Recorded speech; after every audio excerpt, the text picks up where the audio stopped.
안녕하세요. 소리네 책방에 오신 걸 환영합니다. 여러분, 잘 지내고 계신가요? 제가 요즘 일에 치이다 보니 영상을 2주에 한 번씩 올리고 있는데요. 기다려주셔서 감사합니다. 오늘 준비한 책은요, 지난번에 말의 품격에 이어서 이계주 작가님의 글의 품격이라는 책을 준비했어요.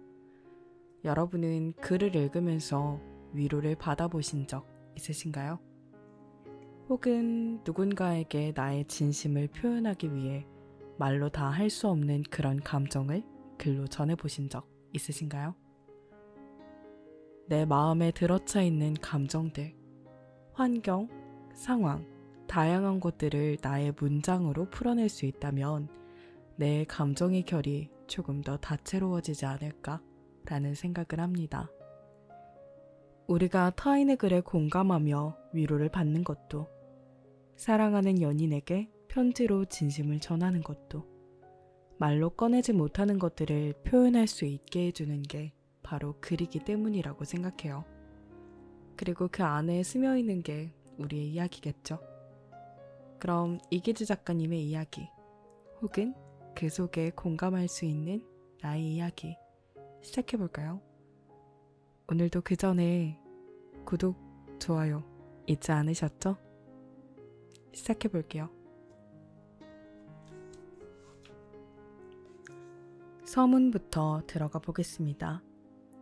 삶에서 글이 태어나고 글은 삶을 어루만진다. 얼마 전 요양병원에 계신 할머니를 뵙고 왔다. 할머니는 치매를 앓고 계신다. 지금은 증세가 심해져 사람을 못 알아보지만 몇 해 전까지만 해도 그거 있잖아, 누구시더라? 하고 기억을 더듬거리며 사물과 사람의 이름을 떠올리지 못하는 정도였다.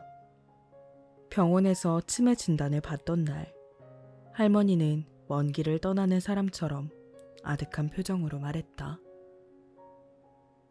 기억이 녹아서 흘러내리는 것 같아. 단어가 잘 생각나지 않아서 말을 하지 못하겠어. 머릿속에 안개가 자욱해. 의사는 한데 뭉쳐있던 할머니의 기억이 여러 조각으로 쪼개지고 있다고 설명했다. 그러면서 이런 말을 덧붙였다. 치매 초기엔 기억력이 감퇴하고 언어 능력이 저하되기 시작해요. 그래서 대화를 나눌 때 고유명사 대신 대명사를 사용하는 비율이 급격히 높아지죠. 치매라는 병은 환자의 기억 속에서 가족과 주변 사람의 이름을 가장 먼저 지워버립니다. 사랑하는 사람의 입술에서 내 이름이 지워지는 것만큼 슬픈 일도 없다. 세월은 우리를 애워싼 모든 것을 허물어뜨린다. 삶의 유한성 앞에서 인간은 늘 무력하다. 살아가는 일은 서서히 사라지는 일이기도 하다. 내가 먼저 사라지느냐, 나를 둘러싼 사람과 관계가 먼저 사라지느냐 하는 차이만 있을 뿐이다. 소중한 사람과의 이별은 그리움을 낳는다.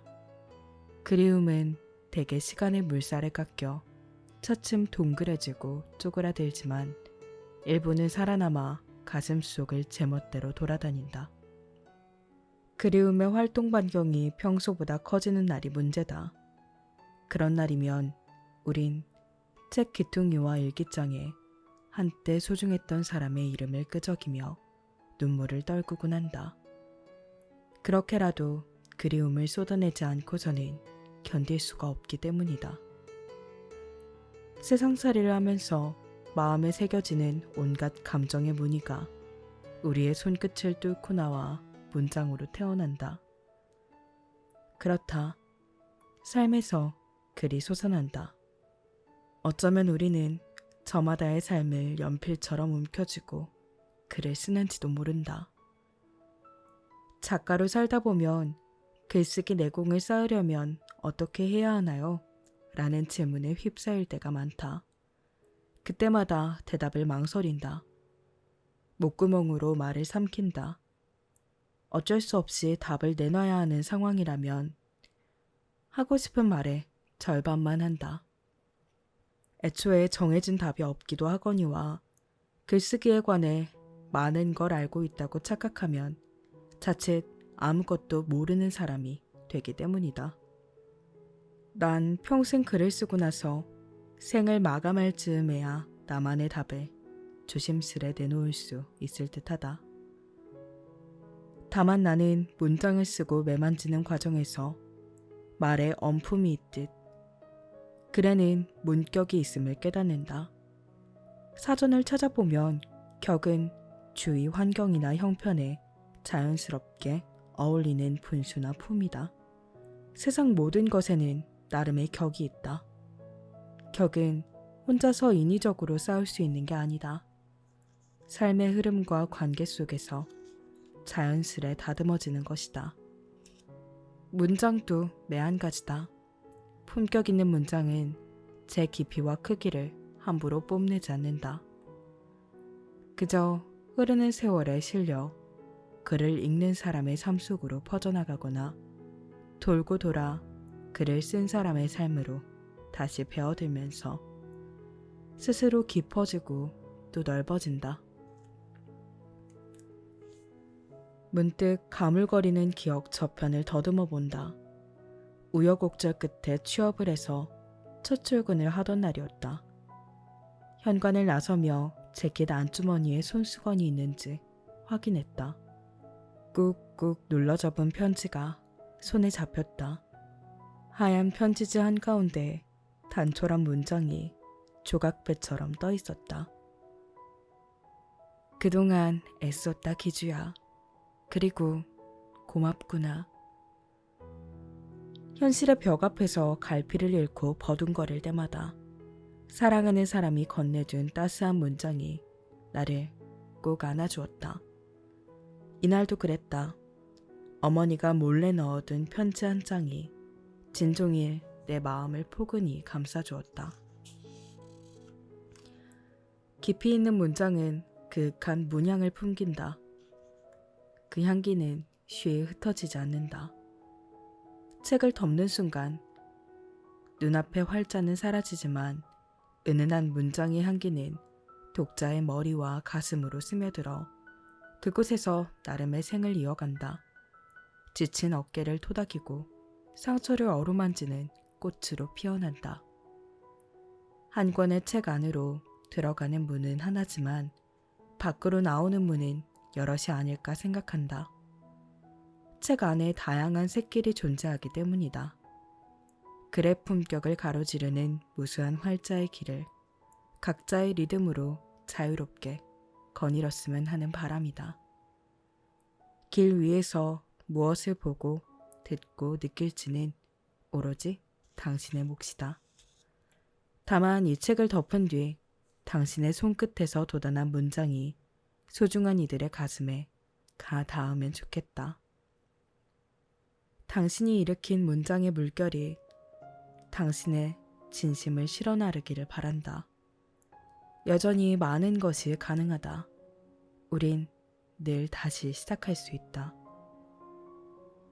당신의 글이 누군가에게 한 송이 꽃이 되기를.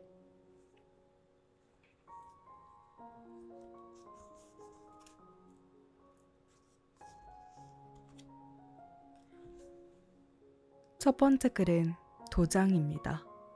깨달음이 솟아나는 장소가 있는가? 어떤 이유로 기자를 그만두고 작가의 길로 접어들었나요? 얼마 전 식사 자리에서 이런 질문이 날아들었다. 몇 마디 대답으로 한 사람이 지나온 삶의 여정을 설명하는 건 불가능한 일이지만 지인들이 모인 자리에서 묵비권을 행사하는 것 또한 온당하지 않다는 생각이 들어서 나는 다음과 같이 말했다. 일이 싫어서 기자를 그만둔 건 아닙니다. 비유하자면 좀 더 자유롭게 헤엄치고 싶었다고 할까요? 기자 시절에는 기록을 재기 위해 오로지 자유형 영법으로만 실내 수영장 레인을 왕복했던 것 같아요. 하지만 작가는 수영장이 아니라 바다에서 팔과 다리를 자유롭게 휘저으며 헤엄치는 사람이죠. 게다가 다른 사람과 속도를 겨룰 필요도 없잖아요. 작가는 자유로운 직업이다. 삶의 이쪽에서 저쪽으로 어떤 원칙도 형식도 없이 자기만의 방식으로 자유롭게 건너갈 수 있다. 누군가 이기주 작가는 다시 태어나도 작가가 되고 싶으세요? 하고 물으면 나는 잠시 고민하는 척은 하겠지만 결국 물론입니다 라고 답할 것 같다. 다만 작가는 게을러지려면 정말 엄청나게 게을러질 수 있는 직업이기도 하다. 평소 알고 지내는 작가 중에 남들 다 일하는 대낮에 술 약속을 잡기 위해 각고의 노력을 기울이는 작가가 적지 않다는 사실이 이를 방증한다. 작가는 대표적인 프리랜서 직업이다. 우리나라에선 프리랜서, 영미권에선 프리랜스. 이는 얼핏 세련된 단어 같지만 서늘한 단어이기도 하다. 중세시대 유럽의 영주는 어떤 단체에도 소속되지 않은 자유로운 용병과 계약을 맺는 경우가 많았다. 전쟁이 나면 용병은 긴 창을 들고 나타나 영주 대신 싸웠다. 지금은 프리랜서가 자유계약직 종사자를 일컫는 말이지만 과거엔 대신 피를 흘리며 싸우는 용병, 쓸만한 창을 소유한 형사 정도의 뜻으로 사용되었다. 중세의 용병과 프리랜서 작가의 숙명은 묘하게 닮았다. 전장에서 피를 흘리며 창을 휘두르는 것이 용병의 임무인 것처럼 프리랜서로 일하는 작가는 책상에 앉아 생각과 감정을 소모하며 자판을 두드린다. 지난날 예리한 창과 튼튼한 방패를 지닌 용병이 전장에서 살아남을 가능성이 높았듯이 자기만의 리듬을 잃지 않고 적당한 긴장감을 유지하는 작가만이 꾸준히 책을 펴낼 수 있다. 용병도 작가도 긴 생명력을 지니려면 나름의 경쟁력을 확보해야 한다. 특히 전업 작가로 살아남기 위해선 녹록지 않은 현실의 벽을 넘어야 한다. 출판 시장은 전보다 진입 장벽은 낮아졌을지언정 레드오션이 된 지 오래다. 독서 인구는 늘지 않고 작가는 범람한다. 독자의 선택과 부름을 받기 위한 경쟁은 갈수록 치열해지고 있다. 어떻게 해야 이런 현실을 뚫고 작가로서 지속 가능한 삶을 이어갈 수 있을까? 단련 없이는 병장기에 날이 서지 않는 법. 나는 매일 나만의 도장에서 나를 둘러싼 현실의 촉수를 들이우며 글감을 찾거나 문장을 담금질한다. 우리가 흔히 사용하는 도장이란 단어는 본래 도장수의 줄임말이다. 도장수는 키가 30m 정도 되는 거대한 화렵수인데 과거에는 보리수로 불렸다. 이 나무 밑에서 석가모니가 깨달음을 얻었다. 이후 불교가 널리 퍼지면서 도장은 개인이 심신을 단련하는 장소를 가리키는 말이 되었다. 내가 수련하는 도장은 크게 두 갈래로 나뉜다. 문장을 수집하는 곳, 그리고 문장을 정제하는 곳이다. 나는 사무실이 따로 없다. 낮에는 맥북 에어, LG 그램 같은 가볍고 얇은 노트북을 창처럼 움켜쥔 채 서점과 서점 근처에 있는 카페를 어슬렁거리며 대화를 채집하고 글감을 수렵한다. 본디 작가는 글의 소재와 문장을 모으는 사람이다. 언뜻 평범해 보이지만 정작 손을 뻗어서 잡아본 적 없는 글감을 실제로 종이에 써본 적 없는 글귀를 낚아채 자신만의 저장고에 차곡차곡 넣어둬야 한다. 집필 과정에서 언제든 꺼내 쓸 수 있도록 말이다. 맨부커상과 노벨 문학상을 모두 받은 소설가 네이딘 고디머는 감옥에서도 글을 쓸 수 있으므로 작가에게 풍경은 필요하지 않다고 말한 바 있다. 하지만 난 아직 그런 경지에 이르지 못해서인지 발품을 팔아야만 글감을 찾는 편이다. 덧없이 흘러가는 구름이든 바람결에 춤을 추는 나뭇잎이든 내 눈동자에 뭔가를 담아야 직성이 풀린다. 글감을 찾는 일은 기차역 사물함에 보관한 물건을 찾는 것이 아니라 해변을 걷다가 우연히 독특한 모양의 돌멩이를 발견하는 일에 가깝다.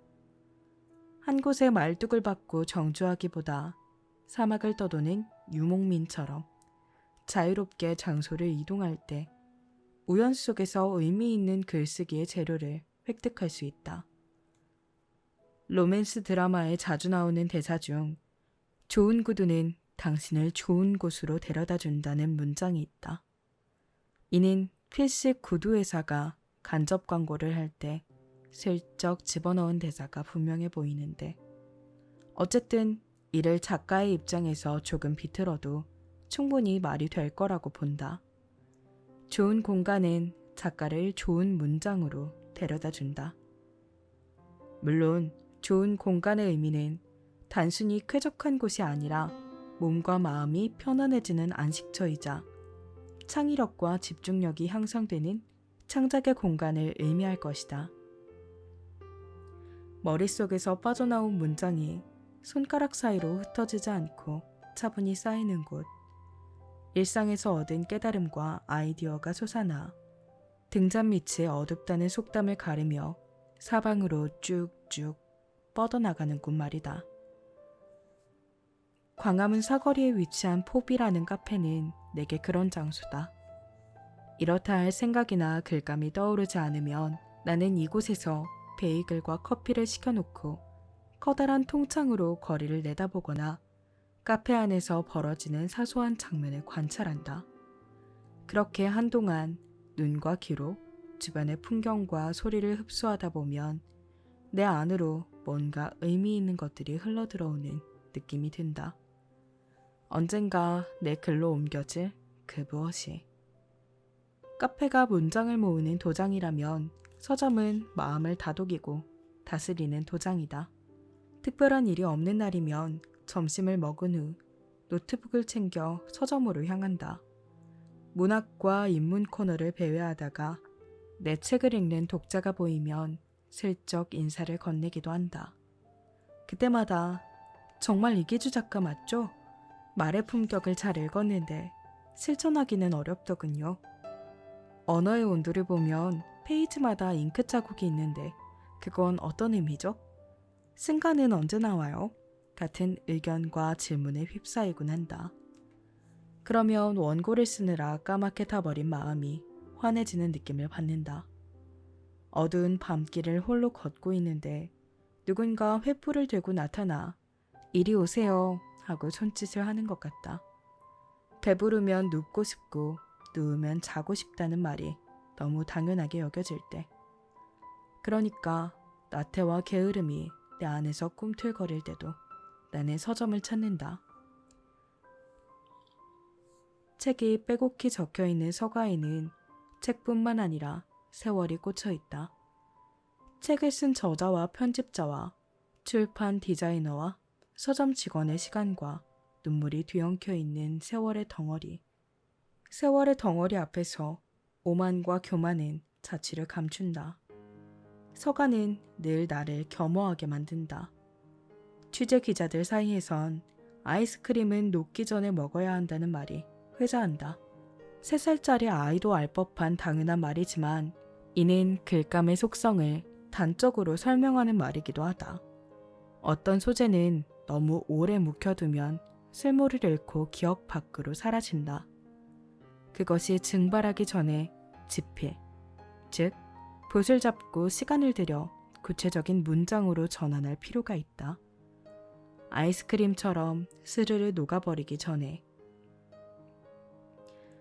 창작의 기운이 샘솟는 장소는 작가마다 다른 듯하다. 영화 로마의 휴일로 아카데미 각본상을 받은 돌턴 트럼보는 술집과 욕실에서 술과 커피로 몸을 가득 채워가며 시나리오를 썼다. 은둔자의 삶을 산 에밀리 디킨스는 말년에 거의 외출을 하지 않고 2층 창문으로 세상을 내다보며 시를 적었다. 수상록으로 유명한 프랑스의 사상가 몽테뉴는 37살의 나이에 공직에서 물러나 자신의 영지에 있는 치타델레라는 원형탑에 틀어박혔다. 그곳에서 그는 오로지 자신의 영혼만을 돌보며 책을 읽고 지필에 몰두했다. 내가 노트북에 코를 박을 정도로 몰입하면서 문장을 가다듬는 곳은 우리 집 다락방이다. 재련소에서 용광로에 광속을 녹여 금속을 분리하듯 나는 저녁 식사를 마치고 다락방에 올라가면 머릿속에 맴도는 글귀에서 불순물을 걸러내 중요한 고갱이만을 문장으로 옮기기 시작한다. 책상에 앉자마자 은행 ATM처럼 문장을 토해내는 건 아니다. 집중력을 끌어올리는 나만의 예열 과정을 밟거나 의식을 행한다.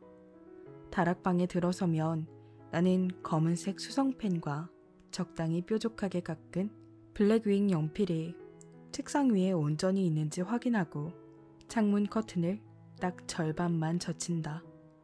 그런 다음 진한 아메리카노를 마실지 아니면 우유를 넣은 부드러운 라떼를 마실지 결정한다. 호흡을 가다듬고 따뜻한 커피를 2모금 정도 마신 다음 무조건 컴퓨터에 손을 얹는다. 이때 들이켜는 커피는 일종의 스위치다. 이 보이지 않는 장치를 누르는 순간 나는 번잡한 동작을 모두 멈추고 오로지 글을 쓰는 일에 몰입한다. 거뭇한 키보드에서 타닥 타다닥 타다다닥 소리가 경쾌하게 흘러나오면 창작열이 갑자기 활활 타오르진 않더라도 손가락 끝에서 뭔가 수상한 일이 벌어질 것 같은 느낌이 든다. 최소한 지금보다는 뭔가 나아질 것 같은 예감이. 난 나만의 도장에서 이 묘하고 달콤한 예감에 도복처럼 껴입은 채 글쓰기의 근육을 단련하고 작가의 삶을 이어가는 것 같다. 지금도 나쁘지 않지만 앞으로 더 좋아질 것 같은 예감이 드는 순간 우린 살아가는 동력을 얻는 법이다. 계절과 감정과 인연만 그러할 리 없다. 글쓰기에서도 마찬가지다. 일단 뭔가 해야 해요. 그러면 뭔가 될 것 같아. 저는 저를 단련하는 장소. 저는 스푼 방송을 진행할 때 좀 그런 것 같아요. 사실 매일 방송하는 게 쉽지 않아서 어떤 날은 잠깐 누워서 쉬다가 오늘은 쉬고 그냥 내일 할까? 그냥 오늘은 하지 말까? 이런 생각이 정말 많이 들어요.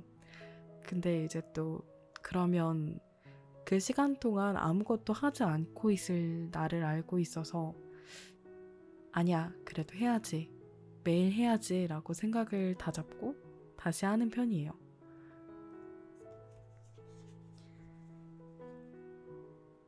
다음 글은 기억이라는 글입니다. 누구나 과거를 되씹으며 살아간다. 다락방에서 책을 정리하다 구석에 방치된 동화책 꾸러미를 발견했다. 먼지를 덜어내고 책장을 넘기자 오래된 종이에서 솟아나는 부스럭부스럭 소리와 퀴퀴한 냄새가 귀와 코로 밀려 들어왔다. 순간 어린 시절 아버지와 주고받았던 대화가 기억 저편에서 가물거렸다. 초등학교에 입학하던 해 종로에 있는 헌책방에 아버지를 따라간 적이 있다. 그곳에서 플란다스의 개와 오즈의 마법사를 시간 가는 줄 모르고 읽었다. 집에 가기 싫다며 떼를 쓰던 나는 결국 수십 권짜리 동화 전집을 끌어안고 나왔다. 아버지는 다 읽으면 또 사줄게 조근조근 말했고 난 응 하며 고개를 끄덕였다. 내가 책과 연결되기 시작한 날이었다. 그러던 어느 날 TV에서 한 문학평론가가 열변을 토하는 모습을 보았다. 그는 미간을 찌푸리며 말했다. 많은 사람이 어린 시절 한 번쯤 읽어본 오즈의 마법사는 소녀의 성장 이야기가 아니라 미국의 화폐 제도를 다룬 정치적 우화입니다. 사실 왕자와 공주는 행복하게 살았습니다. 라는 식으로 마무리되는 동화 중 상당수가 현실을 풍자하기 위한 목적으로 창작되었죠. 난 평론가의 말을 제대로 이해할 수 없었지만 왠지 모를 배신감에 입술을 바들바들 떨었다. 한동안 동화책을 거들떠보지 않았다. 내가 동화책과 멀어질 쯤, 그러니까 초등학교 2학년에 올라갈 무렵이었다. 헌책방에서 가져온 책을 다 읽으면 또 사주겠다는 약속을 지키지 못한 채 아버지는 황망히 가족의 곁을 떠났다. 세월의 터널을 통과한 나는 작가가 되었다. 삶에 부대끼고 미끄러지면서 생각과 감정의 무늬를 나만의 문장으로 옮기며 살아가고 있다. 수십 년 전 책과 나를 이어준 아버지는 집에 가기 싫다고 떼쓰던 철부지 꼬마가 훗날 작가가 될 거라는 걸 짐작이나 했을까? 모르겠다. 부질없는 생각이다. 아버지께 질문을 건넬 수도 내 책을 전할 수도 없는 노릇이다. 그저 동화책에 묻은 먼지를 종종 떨어내면서 기억 속에 남아있는 아버지의 흔적을 내만지는 수밖에.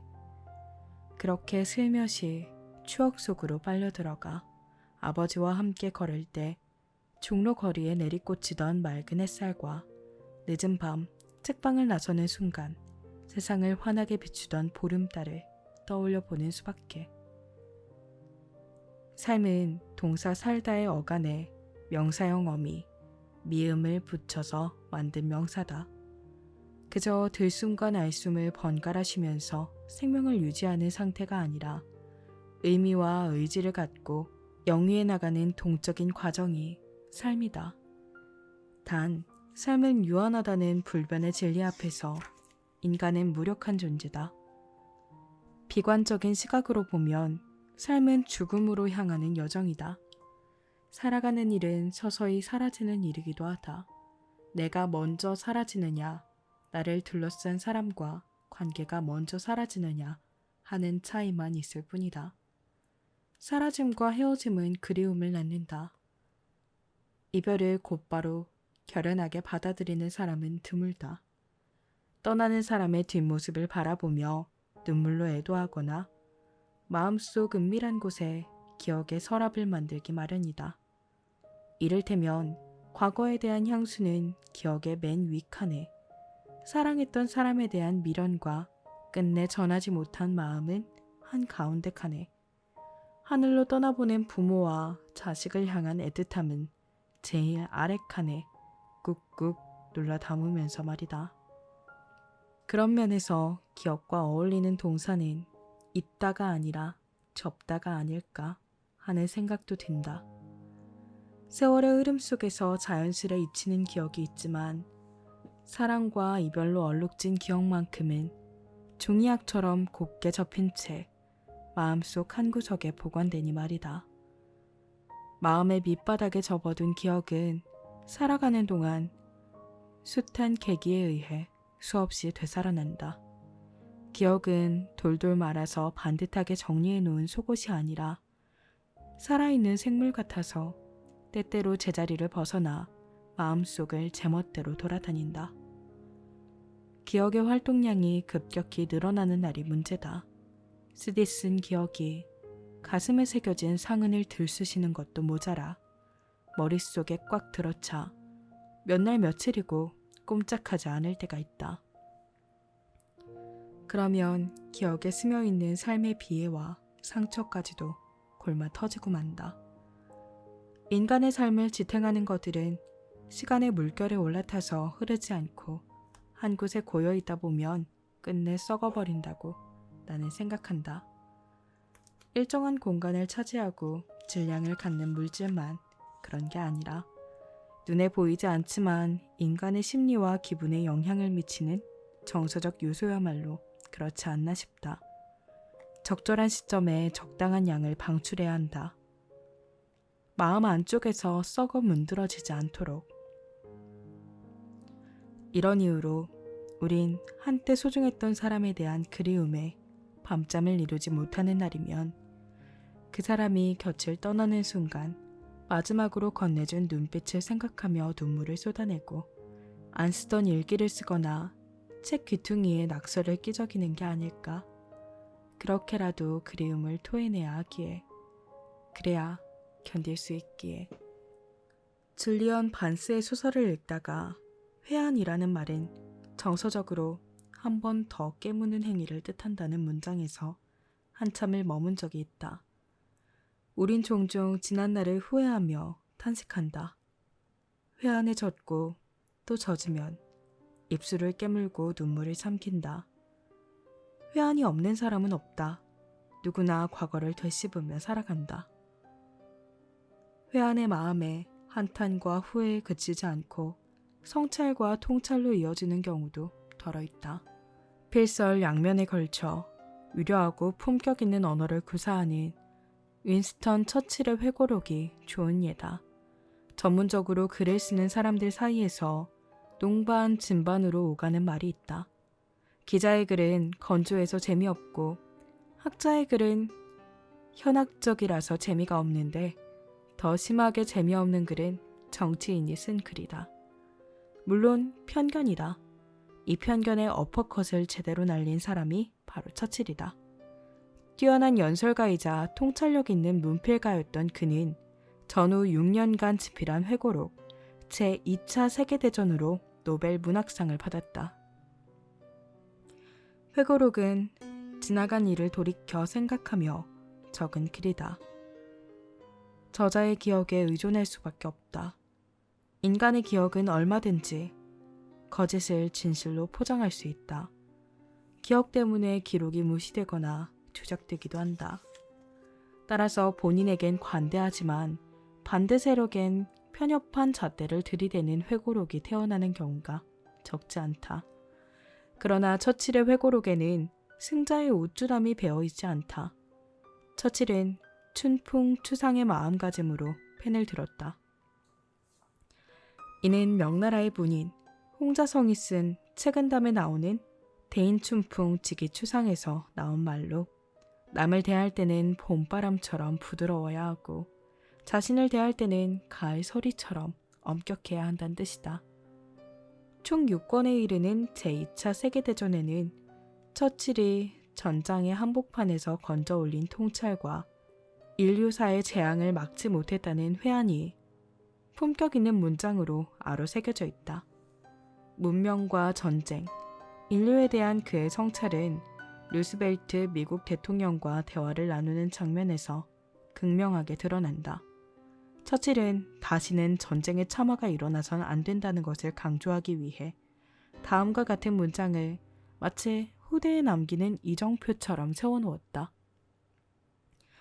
어느 날 프랭클린 루스벨트 미국 대통령이 제2차 세계대전을 어떻게 불러야 하는지 의견을 물었다.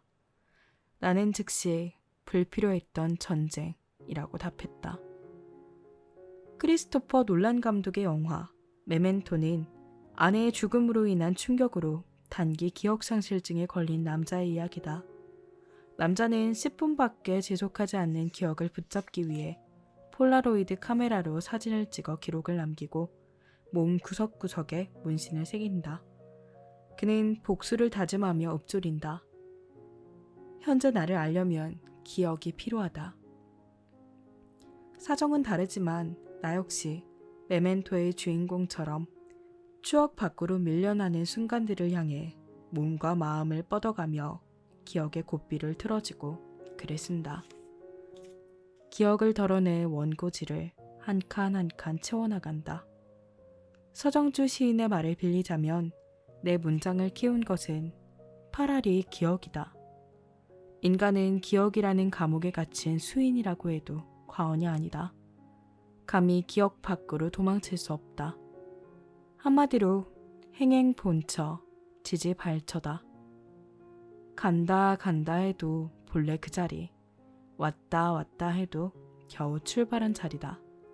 어차피 평생 기억 속을 헤매야 한다면 난 이미 기억에 배어 있거나 언젠가 기억으로 전환될 삶의 희노애락을 몽땅 책으로 옮기고 싶다. 좋은 기억이든 나쁜 기억이든 기억은 문장을 이끌어내는 글쓰기의 원천이 된다. 게다가 기억이라는 잉크는 흘러 넘칠 순 있어도 마르진 않는다. 돌아보면 언제나 내 책상 위로 기억이 흘렀다. 눈물을 떨구며 기억을 더듬는 손끝에서 나만의 문장이 피어났다.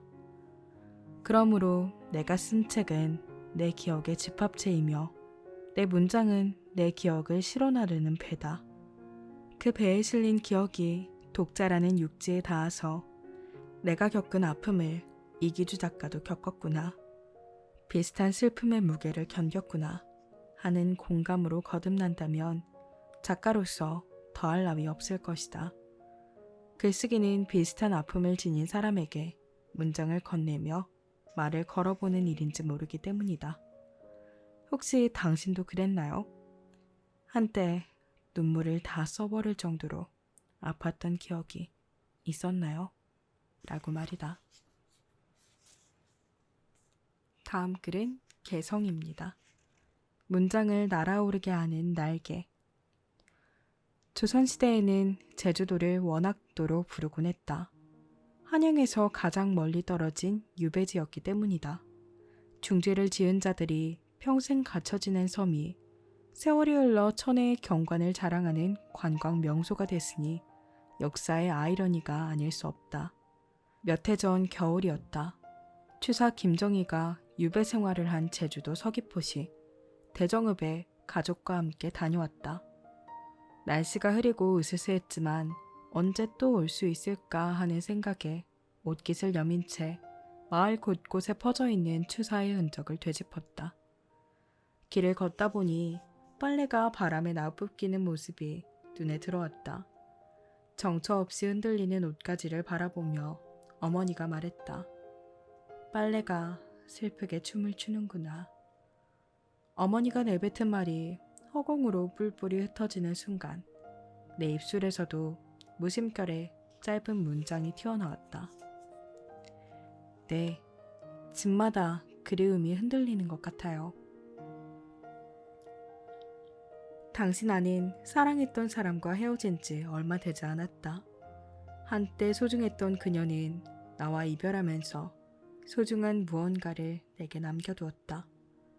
동시에 그녀는 내게서 소중한 무언가를 떼어내 가져갔다. 여러모로 나는 힘든 지경이었다. 그래서였을까? 한양에 두고 온 가족에 대한 그리움을 품은 채 밤마다 긴 울음을 토해냈을 선비들의 모습이 눈앞에 아른거렸다. 을씨년스러운 하늘에 넘실대는 빨래의 물결이 내 눈에는 천조가리가 아니라 그리움의 결정으로 보였다. 한번 상상해보면 어떨까? 지금 당신은 대정읍 일대를 거닐고 있다.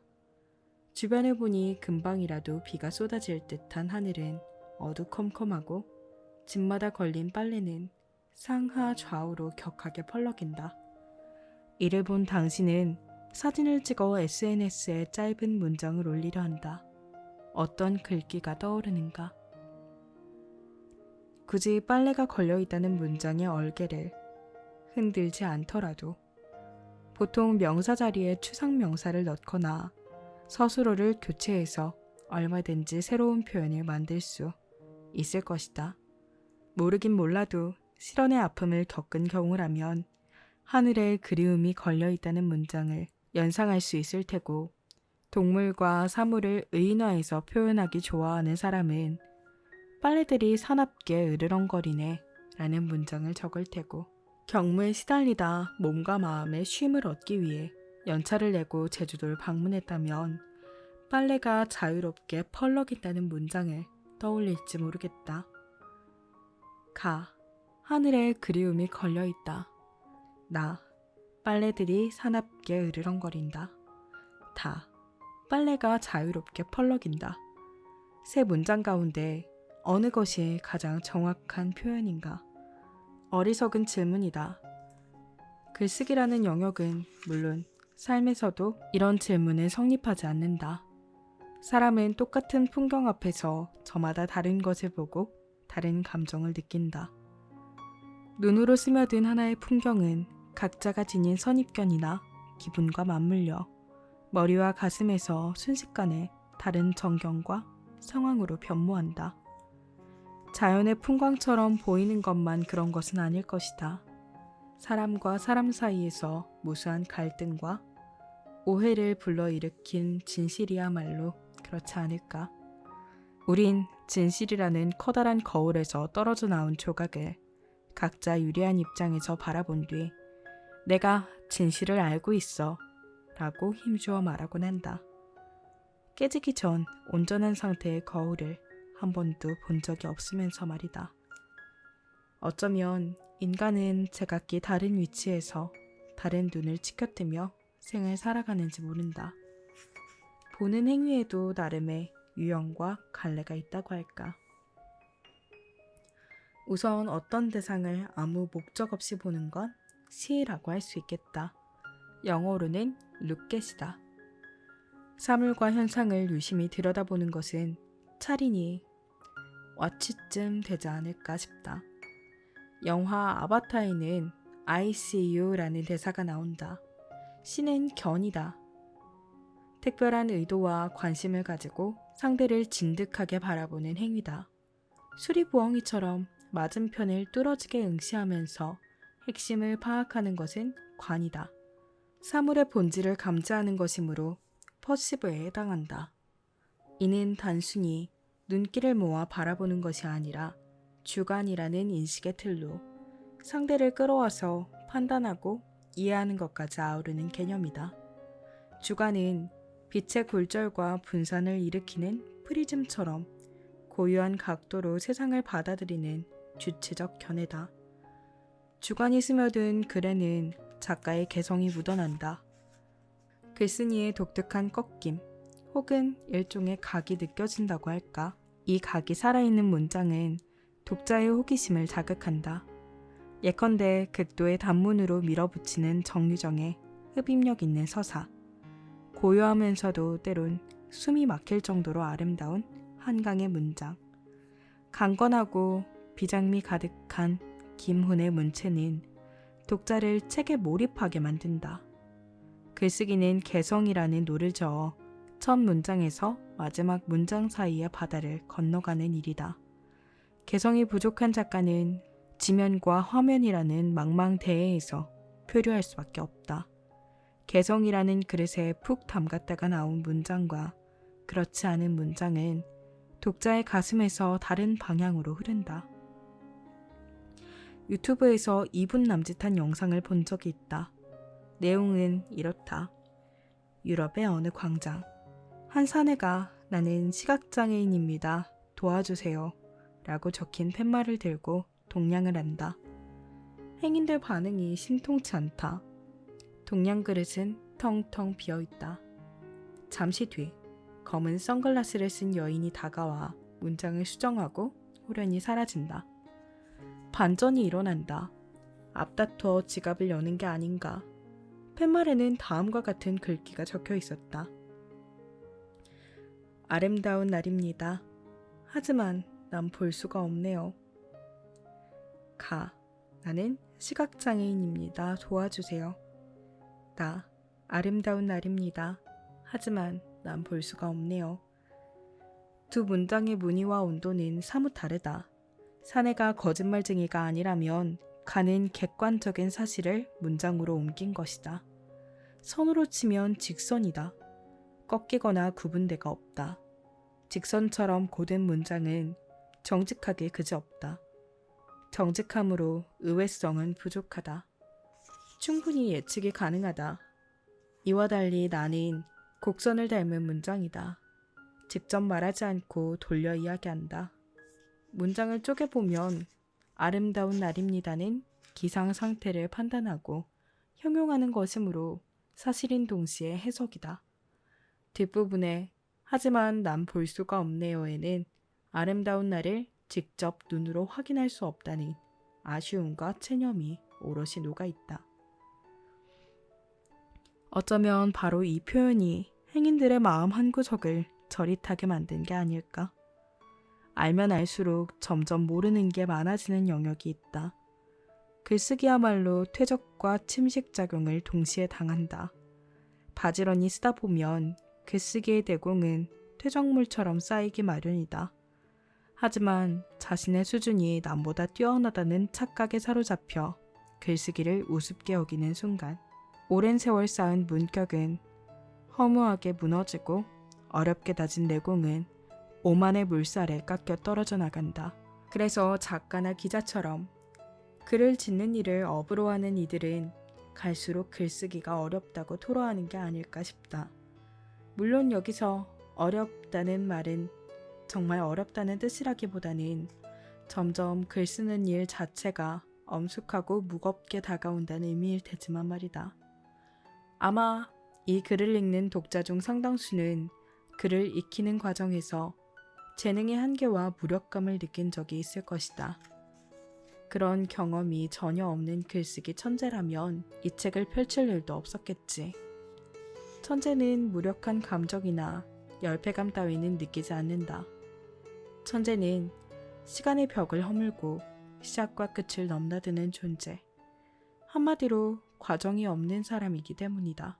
고로 문제를 타고난 사람은 노트북 앞에서 머리카락을 쥐어뜯으며 시간과 노력을 기울이지 않아도 탁월한 문장을 남길 수 있다. 나를 비롯한 대부분의 사람은 시간과 드자비를 하는 수밖에 없다. 엉덩이력과 필력은 비례한다는 믿음을 가슴에 품고 문장을 매만지는데 낮과 밤을 바쳐야만 한다. 천재가 아니라고 낙담할 필요는 없다. 우리에겐 개성이라는 비기가 있다.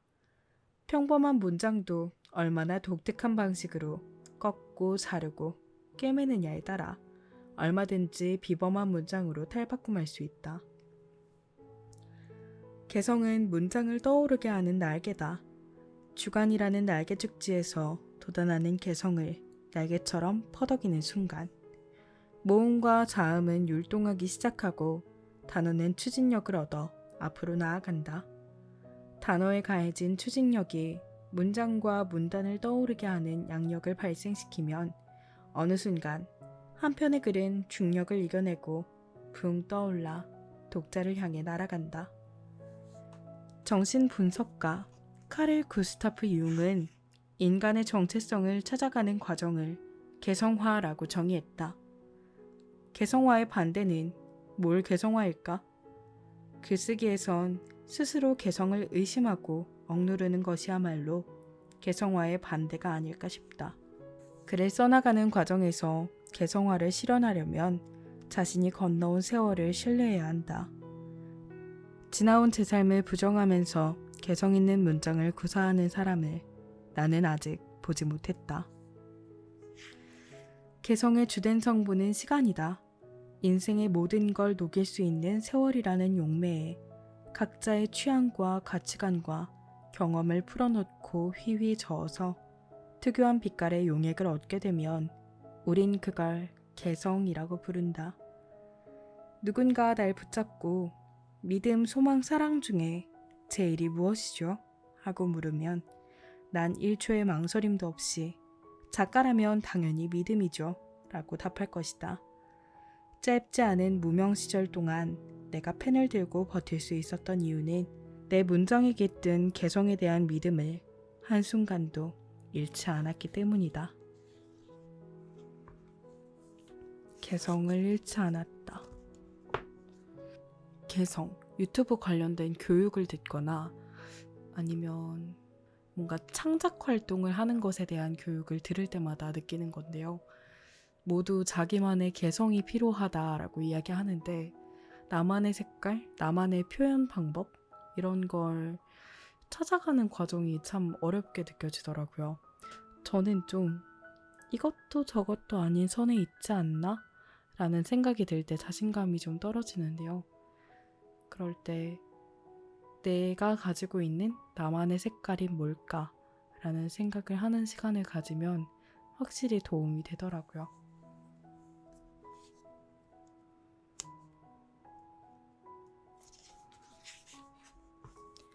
다음 글은 오문이라는 글입니다.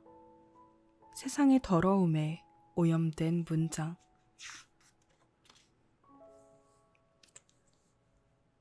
멀고 먼 옛날 어느 나라에 흑백랑리라는 마을이 있었다. 마을 사람들은 마음속에 늑대 2마리를 키우며 살았다. 하얀 늑대는 이해와 용서를 먹고 자랐고 검은 늑대는 질투와 분노를 먹잇감으로 삼았다. 늑대들은 새끼일 땐 그럭저럭 잘 지냈으나 몸집이 커지면서 사이가 틀어지기 시작했다. 사람의 마음을 독차지하기 위해 검은 늑대가 흰 늑대를 공격하는 일이 잦았다. 흰 늑대의 반격도 만만치 않았다. 결국 싸움은 한쪽이 죽어야만 끝이 나곤 했다. 어느 쪽이 이겼을까? 답은 생각보다 간단하다. 더 많은 먹이를 먹고 자란 늑대가 늘 살아남았다. 북미 인디언 사이에서 전해 내려오는 전설을 각색한 이야기다. 우리 마음속에는 어떤 늑대가 자라고 있을까? 시기심과 노여움을 먹고 사는 늑대가 으르렁대고 있는 건 아닐까? 우리 사회 곳곳에서 분노에 굶주린 늑대들의 울부짖음이 들려올 때가 있다. 정치인은 선과 악이라는 이분법의 늪에서 허우적거리며 상대 진영을 향해 증오의 언어를 쏟아내고, 언론은 종종 자극적인 기사로 이념과 세대 간 갈등을 부추긴다. 인터넷 댓글 문화 역시 밝은 빛만큼이나 진한 그림자를 들이운다. 2019년 4월 17일 새벽, 경남 진주의 어느 아파트에서 40대 남성이 흉기 난동을 벌여 무고한 사람들이 목숨을 잃었다. 피해자 중엔 10살 남짓한 아이도 있었다. 인터넷 기사에 달린 댓글을 읽다가 나는 말문이 막혔다. 내가 사는 아파트가 아니라 다행이네처럼 인간에 대한 최소한의 예의를 저버린 문장들이 댓글란 곳곳에 널브러져 있었다. 한마디로 세상의 온갖 더러움에 오염된 문장, 오문이었다. 악취가 진동했다. 김찬호 사회학자가 한국 사회의 어두운 풍경을 들여다본 모멸감이라는 책에 따르면 우리나라의 경우 선플보다 악플이 4배가량 많이 달린다. 일본은 그 반대다. 선플이 악플의 4배 정도 된다. 튤립의 나라 네덜란드는 어떨까? 놀라지 마시라. 선플이 악플보다 무려 9배나 많다. 우리 사회의 악성 댓글과 혐오 표현이 만연한 이유가 뭘까? 우리가 인터넷 공간에 막말을 내뱉으며 품는 저기의 정체는 무엇일까?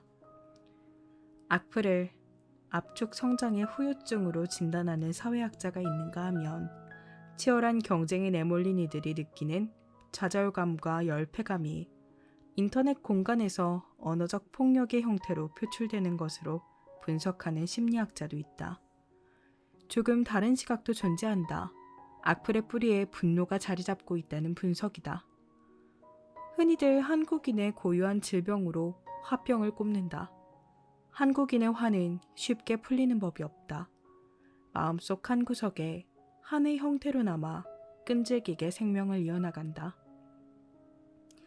동의보감에선 기쁨, 분노, 우울함, 생각, 슬픔, 놀람, 공포 등의 소위 7정이 균형을 잃거나 과해지면 오장육부의 균형이 무너지기 쉽고 이 중 가장 심각하게 몸을 망가뜨리는 것이 분노라고 했다. 몸에 나쁜 것이 안쪽에 스멀스멀 차오르면 밖으로 배출해야 함은 당연지사. 그런데 그 배출구로 악플만한 게 없다는 것이다. 언제 어디서든 휴대폰을 켜고 댓글을 적은 다음 거기에 분노를 실어서 방류할 수 있으니 말이다. 미국의 경제학자이자 문명 비평가 제러미 리프킨은 공감의 시대에서 현존 인류를 공감하는 인간이라고 규정했다. 그가 만약 우리나라 주요 포털 사이트에 실시간으로 달리는 댓글을 한두 시간만 정독해 봤다면 아마 이렇게 말하지 않았을까 싶다.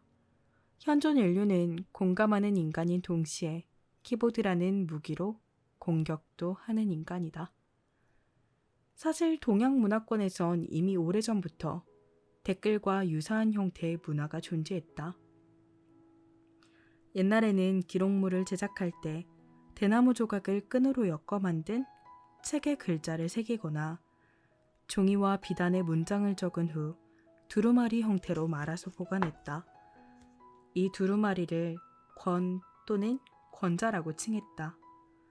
권자의 뒷부분에는 아무것도 적지 않은 여백을 뒀다. 글과 그림을 감상한 이들은 이곳에 댓글을 적듯 비평을 남겼다. 이렇듯 작품 옆에 감상평을 덧붙이는 글을 일컬어 발 혹은 재발이라고 불렀다. 권자의 소유자가 바뀔 때마다 재발이 늘어나 권자의 길이도 길어졌다. 추사 김정희의 세안도에는 청나라 학자들의 감상평이 10m 넘게 적혀 있다.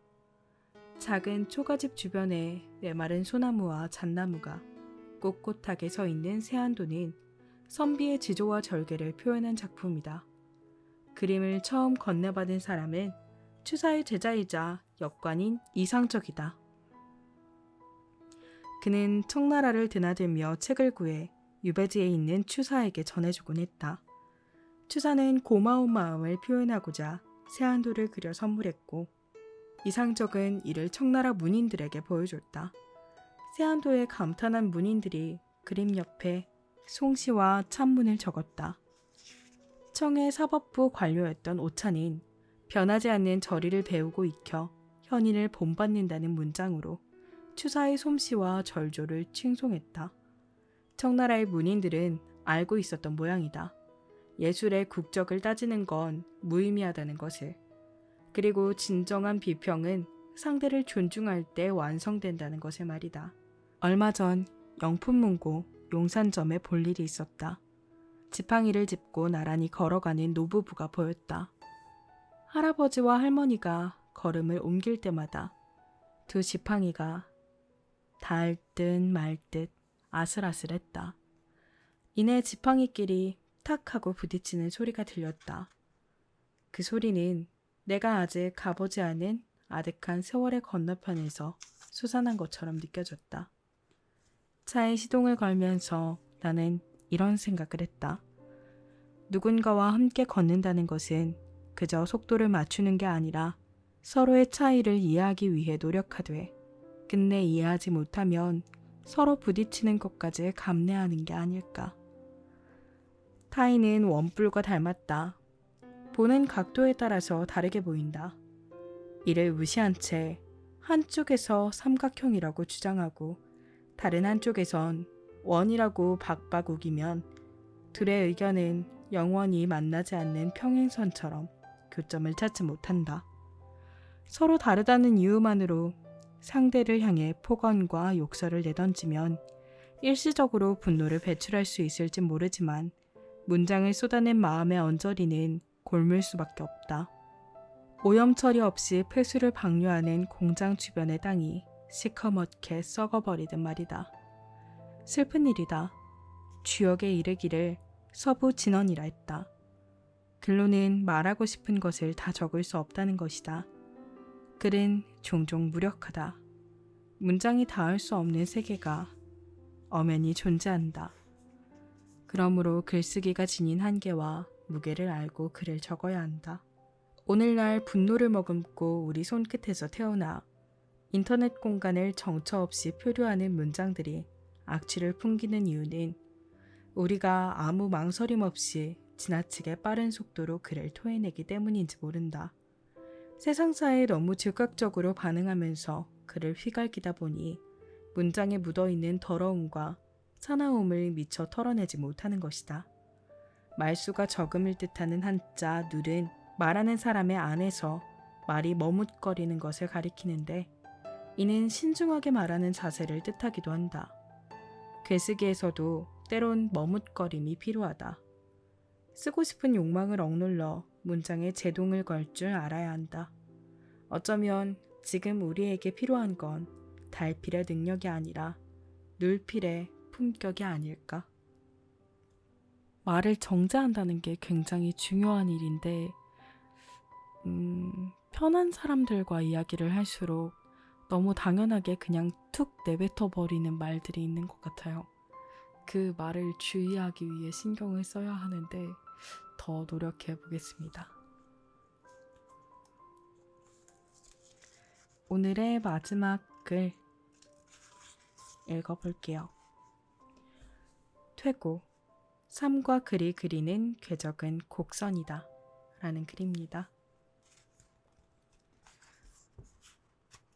어린 시절 큰 집 근처에서 노젓는 배로 저수지를 건넌 적이 있다. 배라고 해봤자 한강에서 유람선을 타본 일밖에 없는 나로서는 생경한 경험이었다. 뱃사공이 몇 명 되지 않는 승객을 태우고 노를 젓기 시작하자 삐그덕 소리와 함께 낡은 목선이 수면을 미끄러졌다. 하얀 물보라가 뺨과 옷깃을 적셨다. 늘수그레한 사공은 뱃머리를 보지 않고 허공을 응시하며 노를 저었다. 그 모습이 내겐 이채롭게 보였다. 배가 저수지의 중간을 지날 때쯤 난 호기심 어린 눈빛으로 사공에게 질문을 던졌다. 아저씨, 정면을 똑바로 보지 않고 노를 저어도 괜찮아요? 사공은 한바탕 크게 웃으며 답했다. 뭐라고? 이 배가 직선으로만 움직이는 거라면 앞을 똑바로 봐야 할 테지. 네? 배는 직선으로 가지 않나요? 물에 떠서 똑바로 가잖아요. 그게 꼭 그렇지도 않아. 이런 배는 노를 저을 때마다 옆으로 기우뚱거리면서 물고기가 헤엄치듯 앞으로 나아간단다. 직선이 아니라 구불구불한 곡선을 그리면서 배가 움직이는 셈이지. 그러니 건너편 선착장에 도착하려면 뱃길을 계속해서 고치면서 노를 저어야 해. 뭐 사람이 살아가는 일도 그러할 테고 이해되느냐? 대충 이런 대화가 오갔던 것으로 기억한다. 노젓는 이치를 초등학생이 이해할 리 만무했다. 난 멀뚱멀뚱한 눈으로 사공과 노를 번갈아 쳐다보기만 했다. 흔히들 인생을 고해라고 한다. 삶의 바다 곳곳에 무수한 고통이 암초처럼 놓여있는 탓이다. 고통에 부딪혀 자초되지 않기 위해 우린 수시로 항로를 변경한다. 애초에 정해진 길은 없다. 그저 끊임없이 길을 고치고 또 고치면서 앞으로 나아갈 뿐이다. 한편의 글을 써내려가는 일도 문장을 고치는 행위의 연속이다. 스튜어트 리틀, 샬롯의 거미줄 등의 작품으로 유명한 동화작가 엘윈 브룩스 화이트는 위대한 글쓰기는 존재하지 않는다. 오직 위대한 고쳐쓰기만 있을 뿐이다 라고 했다. 틀린 말은 아니다. 글쓰기를 업으로 삼는 사람일수록 문장을 수정하는 데 공을 들인다. 단언컨대 글을 잘 쓰는 사람 중 상당수는 대개 글을 잘 고치는 사람이다. 파인딩 포레스터라는 영화가 있다. 한때 천재 작가로 불렸지만 지금은 세상과 담을 쌓고 사는 포레스터라는 노인과 뛰어난 문학적 재능을 지닌 청년, 자말이 글쓰기에 대한 생각을 나누며 우정을 쌓는 이야기다. 포레스터가 자말에게 조언을 건네는 대목에서 이런 말을 들려준다. 초고는 가슴으로 쓰되 그 다음은 머리로 써야 하네. 여기서 그 다음은 여러 번 생각하며 초고를 고치고 다듬는 과정, 퇴고를 가리킨다. 그럼 머리로 써야 한다는 말은 말 그대로 머리를 잘 굴러야 한다는 뜻일까? 그보다는 초고를 쓸 때보다 객관적으로 그리고 보다 폭넓은 시각과 섬세한 감각으로 글을 바라봐야 한다는 의미일 것이다. 어쩌면 퇴고는 글쓰기의 마무리 과정이 아니라 본격적으로 글을 마주하는 단계인지 모른다. 퇴고는 단순히 초고라는 들판에 흩어져 있는 오탈자와 띄어쓰기 오류를 색출해서 바로잡는 일이 아니다. 초고의 들판을 헤집고 다니면서 발을 내디딜 때마다 눈앞에 펼쳐지는 활자의 풍경을 바라보며 글의 주제와 흐름 등을 살피는 일이다. 한마디로 퇴고는 나무를 관찰하는 동시에 숲을 조망하는 행위다. 숲이라는 방대한 공간에서 나무를 관찰하려면 가까이 다가서야 한다. 멀리선 나무의 특징을 파악하기 어렵다. 매끄럽지 못한 문장과 맞춤법에 어긋나는 문장을 수정하는 일도 마찬가지다. 글자 하나하나에 집중해야 한다. 이와 달리 글의 흐름과 구조를 검토할 땐 작은 부분에 연연하기보다 넓은 시각으로 살펴야 한다. 숲을 전체적으로 조망하려면 잠시 숲을 벗어나 넓은 시야를 확보해야 하듯이 말이다. 퇴고를 이야기할 때 대개 글을 고치는 횟수가 관건이라고 말한다. 내 생각은 조금 다르다. 횟수 못지않게 퇴고에 임하는 시기와 자세도 중요하다. 난 초고를 작성한 후 곧바로 퇴고에 돌입하지 않는다. 원고 앞에서 한 걸음 물러나 물리적, 시간적 거리를 둔다. 글 안으로 너무 깊숙이 들어와 있으면 그를 냉정하게 바라볼 수 없기 때문이다. 더욱이 초고는 생물과 같아서 자신에게 가해지는 힘과 충격을 거부하는 속성이 있다. 어느 정도 원고를 쓰고 나면 내가 여기까지 해냈구나 하는 성취감이 작가의 마음에 들어차는 경우가 많은데 이는 글의 수정을 가로막는 걸림돌로 작용한다. 초고는 대롱대롱 매달려 있는 자만심과 대견함이라는 리본을 과감히 뜯어내는 것이야말로 퇴고를 향해 나아가는 첫 단계가 아닐까 생각한다. 초고를 며칠 묵혀뒀다가 사나흘 만에 책상 앞에 앉으면 나는 낭독이라는 열쇠로 퇴고의 문을 열어젖히고 원고 안으로 들어간다. 뭐랄까, 나를 향해 이야기를 들려주듯 문장을 읽어가며 글을 수정한다. 어머니와 머리를 맞대고 함께 원고를 낭독할 때도 있다. 그땐 2명 이상이 읽는 것이므로 일종의 독해를 하는 셈이다. 낭독은 잠든 문장을 흔들어 깨운다. 내 육성을 듣고 기지개를 켜는 활자들을 매의 눈으로 살펴보노라면 미처 잡아내지 못한 실수와 오류가 눈에 들어온다. 그러면 키보드를 조각칼 삼아 글을 깎는다. 문장의 군더더기를 제거하고 장황하게 늘어지는 표현을 단축하고 어색한 단락은 밭을 뒤집듯 갈아엎어 문장을 다시 배열한다. 퇴고는 수학으로 치면 덧셈보다 뺄셈에 가깝다. 내용을 보완한답시고 마구 문장을 쑤셔넣다 보면 글의 얼개가 어그러질 수도 있다. 장르 문학의 거장 스티븐 킹이 나는 수정본인 원본 빼기 10%라는 공식에 따라 소설을 쓴다고 밝힌 것도 비슷한 맥락이 아닐까 싶다. 헝가리 출신의 작가 아고타 크리스토프의 3부작 소설 존재의 3가지 거짓말을 보면 전쟁의 와중에 할머니 집에 맡겨진 쌍둥이 형제가 등장한다. 형제는 사전을 읽으며 철자법을 익히고 일상을 노트에 기록한다. 그들은 명백한 사실만을 문장에 담는다. 이를테면 할머니는 마녀와 비슷하다는 표현 대신 사람들이 할머니를 마녀라고 부른다고 쓴다. 당번병은 친절하다가 아니라 당번병은 우리에게 모포를 가져다 주었다는 문장을 적는다. 감정을 나타내는 말이 때론 모호하다는 이유에서다. 이런 글쓰기 방식은 퇴고와 관련해 생각할 거리를 준다. 글쓴이의 감정에 떠밀려 정확성과 객관성이 찬밥 신세로 전락하는 글은 독자의 입장에선 먼지 낀 거울처럼 흐릿허분하고 모호하게 느껴질 수 있다. 초고를 에워싼 불필요한 포장지, 예컨대 과잉 감정 따위를 퇴고 과정에서 벗겨내야 한다. 그래야 연필을 깎아 흑심을 드러내듯 모호함을 걷어내 글에 담은 메시지를 분명하게 드러내는 것도 가능하다. 다만 아무리 부지런히 문장을 매만지고 그 이음새를 목수가 사포질하듯 매끄럽게 다듬어도 수정한 글이 마음에 들지 않을 때도 있는 게 사실이다. 그럴 때마다 구토증을 느낄 정도로 가슴이 답답하다. 지금 내가 하는 일이 퇴고인가 아니면 토고인가 하는 생각이 들 정도로. 뜻대로 퇴고가 이뤄지지 않는 날이면 누군가 내 귀에다 대고 명창정괴라고 고함을 지르는 것 같다. 서구의 미니멀리즘과도 닿아 있는 이 말은 햇빛이 잘 비치는 창가에 놓여있는 깨끗한 책상이라는 뜻이다. 예부터 문인들이 이상적이라고 생각한 서재의 모습이다.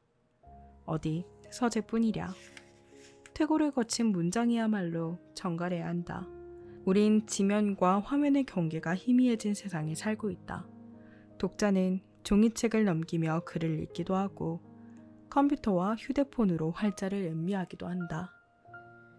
퇴고를 통해 가독성뿐 아니라 눈에 띄는 정도를 의미하는 가시성을 확보하는 글이어야만 지면과 화면을 넘나들며 독자의 눈길을 사로잡을 수 있다. 일전에 어느 연예인이 방송에서 삶의 길은 이어져 있다고 말했다.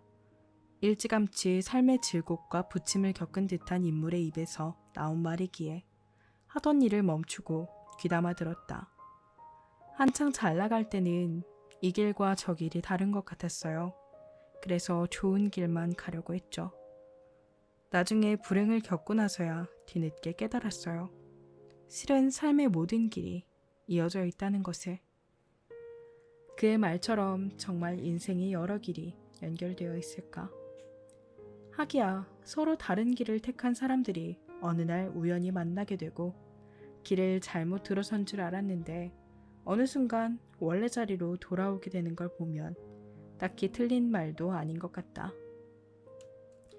인생 여정뿐 아니라 어쩌면 퇴고의 과정도 그러한지 모른다. 초고에서 퇴고 사이의 거리는 아득히 멀어서 단번에 건너뛸 수 없다. 퇴고라는 목적에 도달하려면 각자 분리된 것 같지만 결국 하나로 귀결되는 무수한 고쳐쓰기의 길을 묵묵히 걸어야 한다. 곧은 직선이 아니라 둥근 곡선의 궤적을 그리며 구불구불하게 이어져 있는 길을. 그 행로를 어떻게 지나느냐에 따라 글의 품격이 달라진다는 것은 불문가지일 것이다.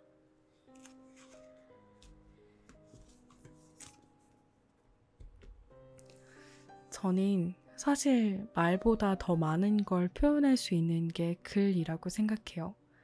대화를 하다 보면 그 환경에 영향을 받기도 하고 다양한 이유로 조금씩 달라지는 상황을 겪기도 하는데요. 글은 내가 가지고 있는 감정을 온전히 표현할 수 있는 그런 수단이라고 생각을 합니다. 저는 제가 쓴 글, 다른 작가님들이 쓴 글, 혹은 누군가가 쓴 글, 이기주 작가님의 글, 모든 글이 자신만의 이야기와 자신만의 분위기를 담고 있는 그런 그릇 같다는 느낌을 받을 때가 있어요. 그 그릇이라는 공간에 내가 가지고 있는 많은 것들을 오로지 담아낼 수 있다면 참 좋을 것 같습니다. 오늘은 여기까지 하도록 하겠습니다. 다들 편안한 밤 되시길 바라겠고요. 여러분들의 오늘이 어제보다 조금 더 반짝이는 하루 되길 바라면서 저는 이만 물러가도록 하겠습니다. 안녕.